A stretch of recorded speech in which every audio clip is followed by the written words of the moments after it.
Good day. My name is Vitaly Golub, and here is my unofficial Silicon Valley response on the State of the Union in March 2025. I stand before you today as a Silicon Valley entrepreneur, investor, husband, father, and proud American citizen who began life on the other side of the Iron Curtain. My family fled Soviet Ukraine as political refugees when I was a child, seeking the promise of freedom and opportunity that America represented. That journey from refugee to entrepreneur and venture capitalist has given me a unique perspective on both the exceptional promise of the American system and the fragility of democracy when faced with authoritarianism. The innovation ecosystem I've worked within for over 2 decades has created more wealth and technological advancement than perhaps any civilization in human history, surpassing even the Roman Empire in its global impact and economic significance. Silicon Valley represents American ingenuity at its finest, a testament to what happens when smart infrastructure investment, education, research funding, and entrepreneurial spirit converge. Our technology companies have transformed every industry, connected humanity globally, and created trillions in economic value while employing millions of Americans. This engine of innovation wasn't built through isolationism or protectionism. It thrived because America opened its doors to the brightest minds globally, like my family and countless others. It flourished because of the strategic government investments in research, education, and infrastructure. And it succeeded because we maintained a global rules-based order that allowed American companies to operate worldwide while protecting intellectual property rights and encouraging fair competition. There's a profound irony in watching some of Trump's wealthiest backers, billionaires who built their fortunes in Silicon Valley, now financing policies that fundamentally undermine the very ecosystem that enables their success. Many received world-class educations at public universities subsidized by taxpayers. They built companies using technology developed through government-funded research and scaled globally thanks to American diplomatic and trade relationships. Now, after extracting billions from the system, their primary political motivation appears to be avoiding paying their fair share back into it. These libertarian billionaires espouse a philosophy of extreme individualism that conveniently ignores how their success depended on collective investments in education, infrastructure, and research. They've convinced themselves they succeeded entirely on their own merit while pulling up the ladder behind them for future generations. Their support for Trump is transactional. Tax cuts and deregulation in exchange for financing his political ambitions, regardless of the damage his policies inflict on American democracy and global standing. Now, during his first term, President Trump made sweeping promises to the American people, promises that largely went unfulfilled. He promised a comprehensive infrastructure bill that never materialized, despite controlling both houses of Congress for 2 years. He vowed to replace the American Care Act with something terrific, but never produced a coherent healthcare plan at all. He pledged to revitalize American manufacturing, but instead presided over a manufacturing recession even before the pandemic hit.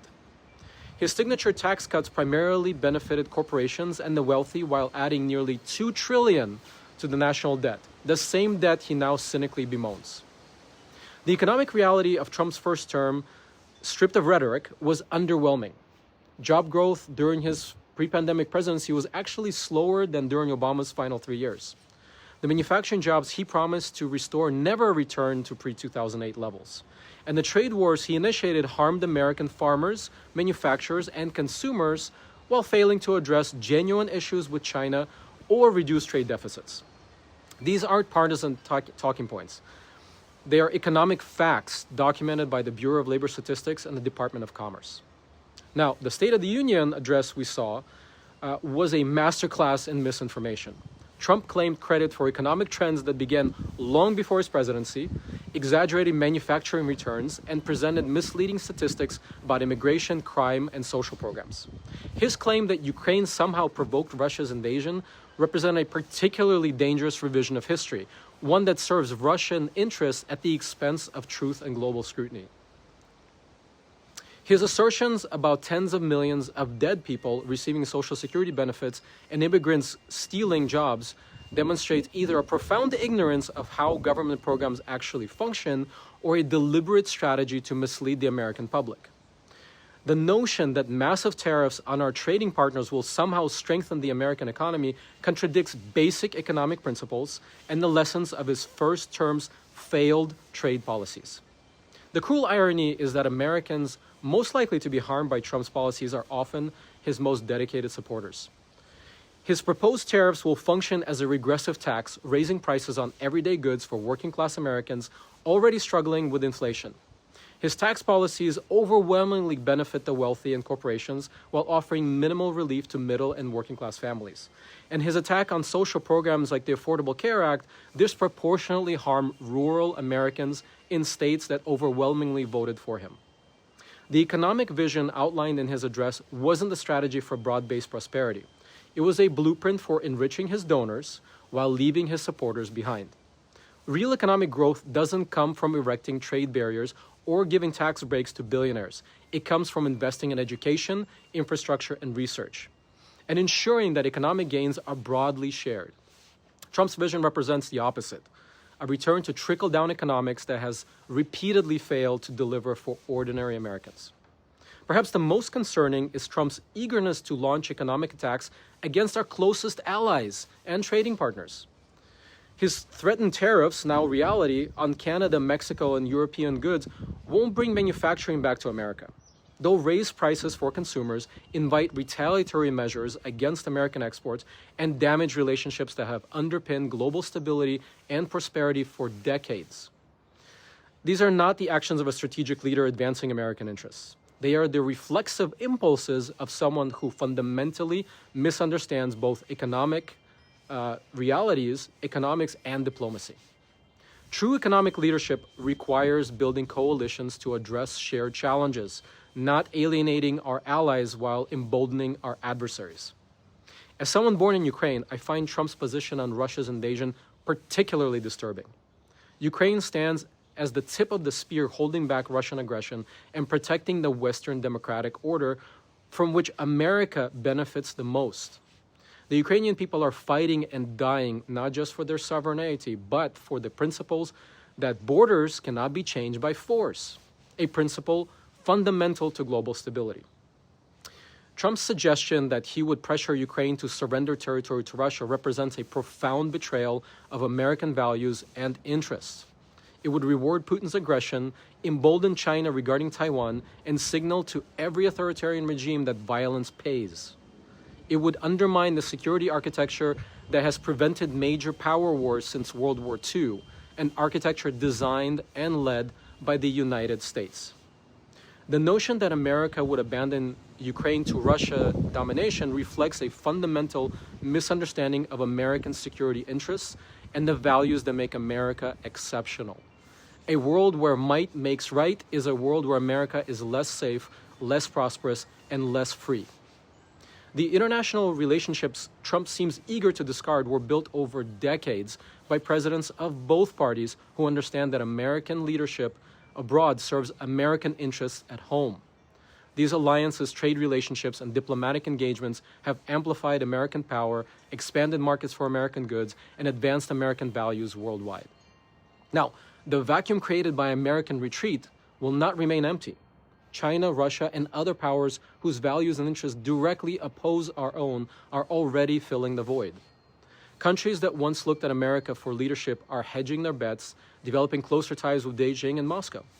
Once lost, this soft power and global influence will be extraordinarily difficult or impossible to regain.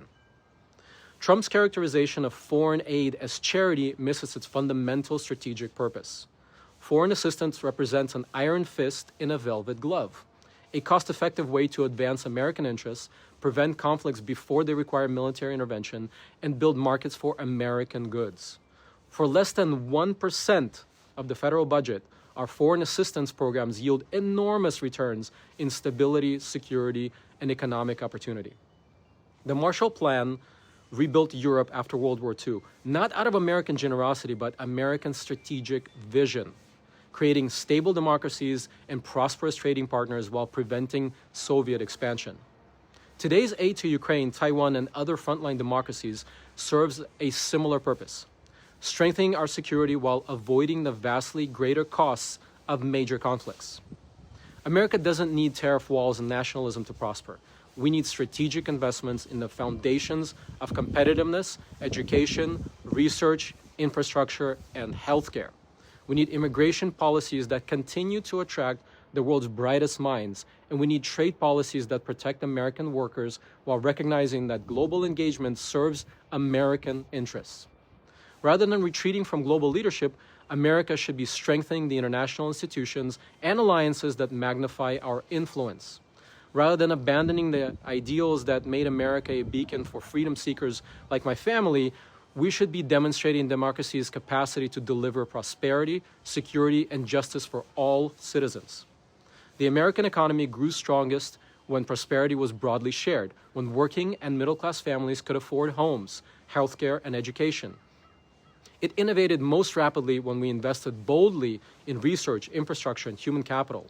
And it competed most effectively when we engaged confidently with the world rather than retreating behind walls of fear and protectionism. The choice before us isn't between nationalism and globalism. It's between effective leadership that serves American interests or retreating into a nostalgic fantasy that will leave America poorer, weaker, and more isolated. It's between policies based on economic reality or comforting fictions that dodge hard truths. As someone whose family fled authoritarian rule to build a life in America, I've seen firsthand both the fragility of democracy and its extraordinary promise. The path Trump outlined in his State of the Union leads away from American greatness, not toward it. True patriotism requires the courage to face facts, build coalitions, and invest in our shared future, not retreat into our comforting falsehoods or demonize fellow Americans. America deserves leadership that honors our highest ideals rather than exploiting our deepest fears. We deserve economic policies that work for all Americans, not just wealthy donors, and we deserve a global strategy that strengthens our position in the world rather than surrendering our influence to rivals and adversaries. The innovation ecosystem I've worked within demonstrate what's possible when America invests in its people, embraces the future, and leads with confidence. That's the vision of American greatness, worthy of our history and essential for our future. Thank you.